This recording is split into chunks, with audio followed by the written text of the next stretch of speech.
I have a প্ল্যানের একটি অংশ হচ্ছে যে আমরা আগামী 12 তারিখে যে নির্বাচন, এই নির্বাচনে ইনশাল্লাহ বাংলাদেশ জাতীয়তাবাদী দল সরকার গঠনে সক্ষম হলে জনগণের ম্যান্ডেট নিয়ে আমরা সমগ্র বাংলাদেশে 20,000-এর মতন কিলোমিটারের মতন খাল আমরা খনন করতে চাই।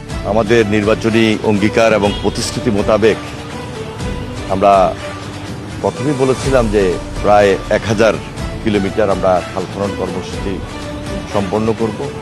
তবে এখন আমরা লক্ষ্য করছি দৃশ্যমান হবে 1200 কিলোমিটারের উপরে।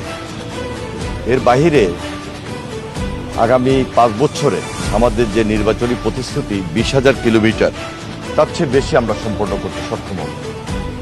এই আলোচনাটি আজকে আমরা সম্পন্ন করেছি। আপনারা জানেন যে খাল খনন কর্মসূচি এটা একটা আন্দোলন, এটা একটা বিপ্লব।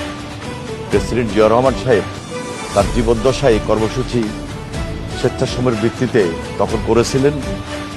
এখন আমরা মাননীয় প্রধানমন্ত্রী জনাব তারেক রহমান ওনার উদ্বোধনী কর্মসূচির মাধ্যমে এই কর্মসূচি আমরা এই ঈদের আগেই আমরা শুরু করতে যাচ্ছি এবং শুরু করবো ইনশাআল্লাহ।